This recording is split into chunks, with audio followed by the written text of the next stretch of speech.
Hello everyone, welcome back. In today's video we've got a couple of things to discuss, including a handful more of signings, some more news updates as the list of arbitration cases that have been filed have now been announced, and some trade rumors involving the Maple Leafs, the Panthers, the Stars, and the Carolina Hurricanes. We'll go to all that coming up right now.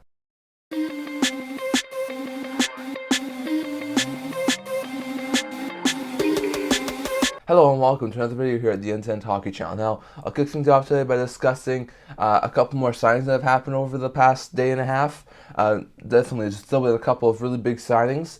We'll get to 8 of them here with 4 teams. So we'll start with the New York Islanders. The New York Islanders have signed Brian Pinho to a 1-year league minimum deal. They have signed Carson Coleman to a 1-year league minimum deal, and Julien Gauthier to a 2-year deal with an AAV of $788,000. So, pretty good deals there. Gauthier played last year between the Senators and the Rangers. Was a really good third line forward. He did all right, but it wasn't enough to be qualified by the Senators. He was an RFA. He wasn't qualified. He was left, and then he became a free agent. So I think he's a very good shot at least being a spare forward on the Islanders organization. At the very least, a spare forward. I could see him also be like a bomb 6 forward, but would not surprise me at all if he was like a 13th, 14th forward for them. So that's a really good addition there. Carson Coleman started the season, I'm pretty sure, with the Seattle Kraken, was claimed off of waivers by the Winnipeg Jets. Finished the season there, was a decent bomb 6 forward there. So sort of like Gauthier, I could see Coleman be sort of like a third, fourth line forward for the Islanders. But if they're deep enough, I could see him be like a spare forward and wait till they're injured to get into the lineup. But still, Coleman, Gauthier, both good bomb 6 forwards who could be spare forwards, decent guys, and I think they should both be really good additions there for the Islanders. On top of those two, you got Brian Pinho. Pinho, a little bit more of an AHL player right now. Hasn't gone into very many NHL games. But I do think he could eventually be like a solid bomb 6 forward. But in my opinion, with the Islanders' depth, after signing those other 2 guys, he'll most likely, in my opinion, be in the AHL to start at least the season. So some pretty good signings there for the Islanders. For the Philadelphia Flyers, they signed 2 players. They signed Ronnie Attard, who was an RFA for them, to a 2-year, $850,000 AAV deal, and they also signed defenseman Victor Mete to a 1-year league minimum deal. So Attard has gone into a couple of game actions over the past little while. He's a decent third pair defenseman. He got a little bit of a taste of NHL action last year. I do think he could get some more this year, especially with a guy like D'Angelo possibly being moved, already Provorov being moved, Braun retiring. So I do think he could have a shot at like the third pair next year on the defensive end. So it's a solid signing there, and I think at $850,000 over the next 2 years, that's a pretty decent deal. For Mete, he's basically been like a spare defenseman, maybe AHLer, for the past number of years. He once was a solid third pair defenseman, but that was a while ago, so it seems like at this point in time he's more of a depth defenseman. With the Flyers having a little bit of a weaker blue line, I could see him maybe be like a spare or third pair defenseman for them, but in my opinion, I think he'd be most likely in the AHL. So some pretty good signings there for the Flyers. The Boston Bruins signed 2 players. They signed Kyle Keyser to a 1-year league minimum deal, as well as Jacob Lauko, who signs a 2-year deal with the AAV of $788,000. So some pretty good deals there. Lauko was a really good fourth line forward last year for the Boston Bruins. I think they have envisioned him as being a solid bomb 6 forward again this year for the Bruins. So getting him signed was a big deal. Under $800,000 for a 2-year deal is pretty good for him. So I think that's a pretty good deal for the Bruins to get a solid bomb 6 forward under contract for the next little while. On top of that, Keyser, he looked like a really good goaltender. Probably would be like the 3rd or 4th stringer this year, so it makes a ton of sense that he could possibly be signed. 1-year league minimum deal is not too bad, and he should probably be the 4th string goalie behind Busey, as well as the 2 NHL goalies in Swayman and Allmark. So some pretty good signings there for the Bruins. And lastly here, with the Florida Panthers, they signed Rasmus Asplund to a 1-year league minimum deal. Asplund started last year with the Sabres, was traded at the deadline to the Predators. Was an okay bomb 6 forward, but didn't really do overly fantastic, nothing too flashy. So he was with the Predators. He was not qualified, and he went to free agency after not being qualified by Nashville. So that's definitely an important signing there for the Panthers. You know, they are very cap-strapped right now. They don't have much cap space. they could use some more bottom six help. So I think Asplund has a solid shot at being either third or fourth line forward for the Panthers. So some good signings there for the Panthers to sign Asplund. They also signed Pinho, Kuhlman, and Gauthier. The Flyers to sign Attard, as well as Mete, and the Bruins to sign Kieser and Lauko. And I think all those signings are pretty good. So some pretty good signings there. So that's all the signings I'm going to get to today. We do have a little bit to discuss on the news portion of the video. As I talked about, the arbitration cases have now been set. So what that means is, so if you're an older RFA, so not one that's coming out of the entry-level contract, but you have to play a certain amount of games. So if it's an older RFA who's not UFA yet, but an older RFA, they have arbitration rights, which means that the player can file for arbitration, and if they can't work out a contract beforehand, which they can still do, then they'll go to court and try and figure out a contract there. Usually it's somewhere between what the player and the team want if it does go to arbitration. And usually they look at the last year's stats, they look at how well the player did, and they give some sort of a contract based on all of the stats and stuff like that. So those players will, if they can't get a contract with their team and they can't work out contract terms at this point in time, then they will go to arbitration. The arbitration dates haven't been announced yet, but they're most likely going to happen between July 20th and August 4th. So we're going to have 23 cases stacked between those two dates. So that's going to be interesting to see. Usually, most of these cases get dealt with before they have to go to arbitration. So mostly, I mean, there's 23 cases, so you probably only see like 1 or 2, maybe 3 go to arbitration. So it usually happens if some players are just worried that they're not going to be able to get good value on the contract, or they're worried they're not going to get a contract, so they take the club to arbitration, and they'll be able to work out a deal in arbitration if they can't work out a deal beforehand. So, like I said, usually most of these guys will get their contracts dealt with before arbitration, but it is possible we could see a couple go to arbitration. So the list of players that have filed for arbitration are as follows.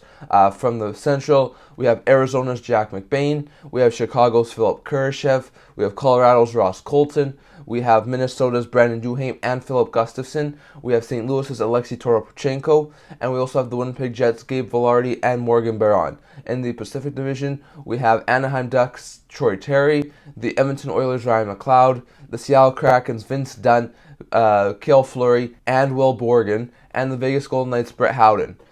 For the Atlantic Division, we have the Toronto Maple Leafs goalie Ilya Samsonov, the Tampa Bay Lightning's forward Tanner Jeannot, and 3 Boston Bruins and Trent Frederick, Ian Mitchell, and Jeremy Swayman. And then we also have a couple in the Metro Division with New York Rangers player Brandon Scallon, with the Pittsburgh Penguins' Drew O'Connor, and with the Philadelphia Flyers' Noah Cates. And we already talked about a couple of times that the Senators have taken Alex DeBrincat to club-elected arbitration. So definitely it's going to be interesting to see who winds up going to arbitration, who winds up signing. Usually if it does go to arbitration, it's usually a 1 to 2 year deal with the AAV of somewhere between what the club and the team want. So usually it's somewhere between there, and it's going to be interesting to see if any of these guys wind up going to arbitration. But for now, we just know that these 22 players have filed for arbitration, along with the Senators filing for arbitration with the Brinkets. And it's going to be interesting to see if any of these guys, I think most of them will be able to settle it before they have to go to arbitration. But definitely interesting to see as those 23 players now have to try and work out a contract before those arbitration dates hit. So going to be interesting to see, but we know now that 23 RFAs are going to be going to arbitration between July 20th and August 4th. So some more dates to look forward to see if any of these guys sign or if they go to arbitration. On top of that, I also want to touch on a few players who retired. There was a couple UFAs who decided to call it quits.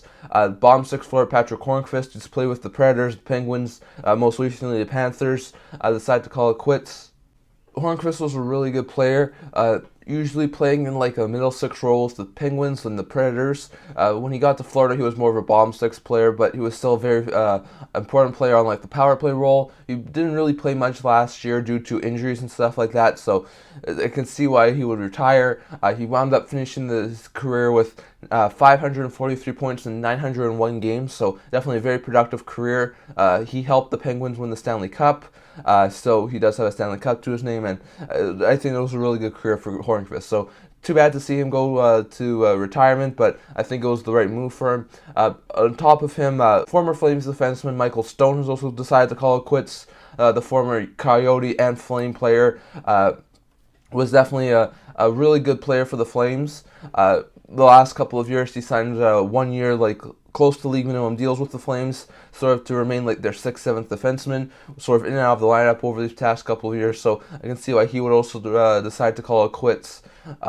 He wound up finishing with 145 points in 552 games. So definitely, he wasn't overly productive, but he definitely got into a big chunk of games. So good to see that Hornqvist and Stone both had really productive NHL careers, and I wish them both the best in retirement after calling it quits now. So hopefully those two guys can continue on with their lives and continue to do good, but for now their hockey careers are now over at the playing level. So they could get management roles and stuff like that with teams, but for the playing time, it's now over for Hornqvist and Stone. So going to be interesting to see, but those are two more names off the UFA board due to retirement. So those are the news updates I want to get to today.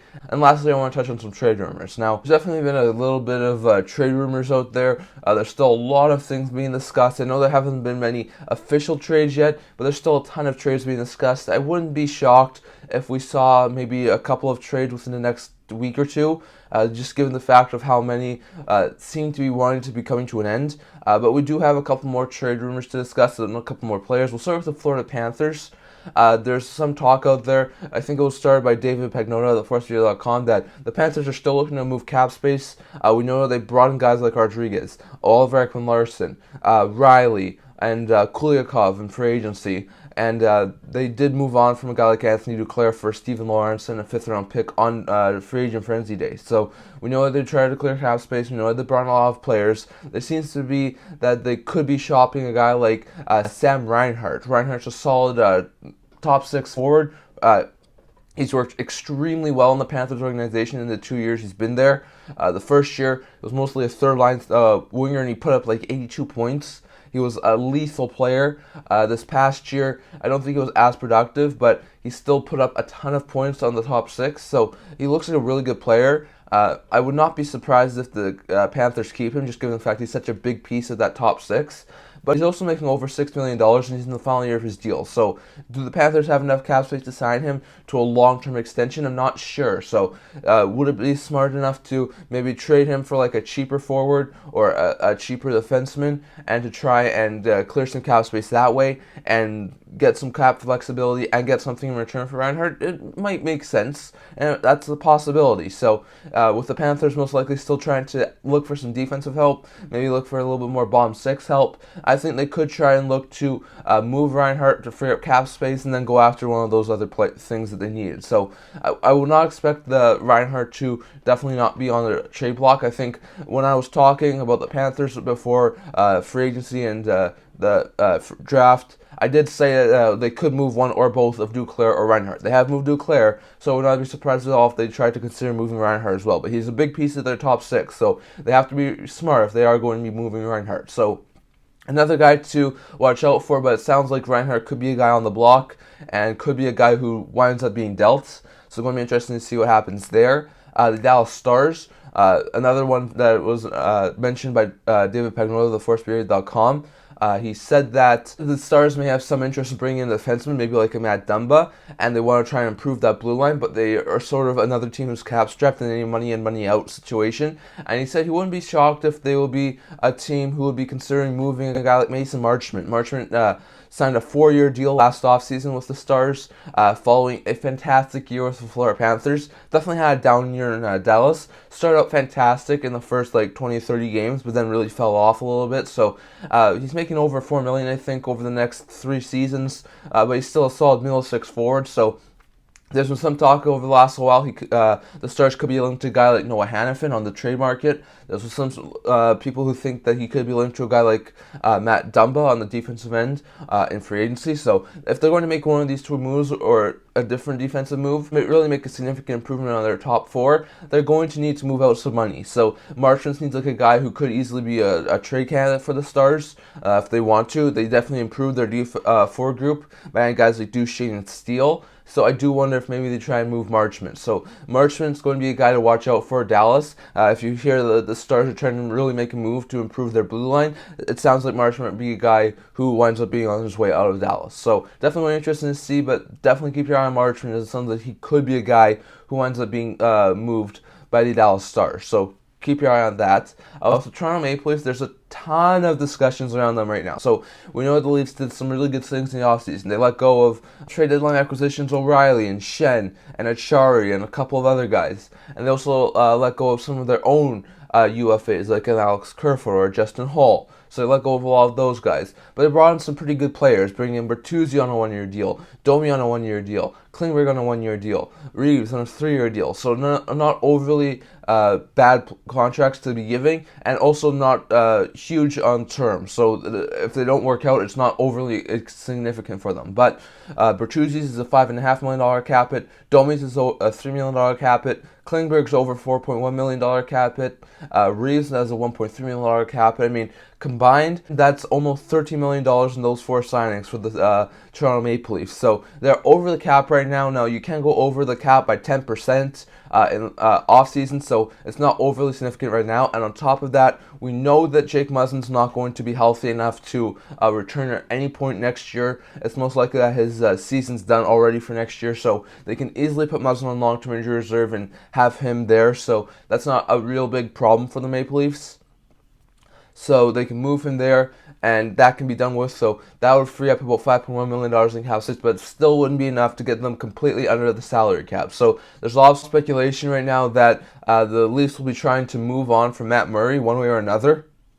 Now, one thing I forgot to mention in the arbitration cases is the fact that if a player in your team do have to go through arbitration and the deal they don't get done, it is settled through the arbitration case.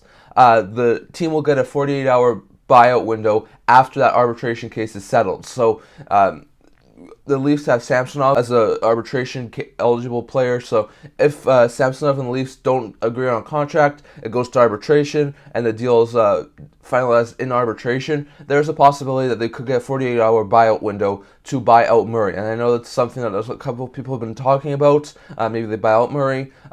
That's not, it seems like the least preferred option, but they sound like it's a possibility.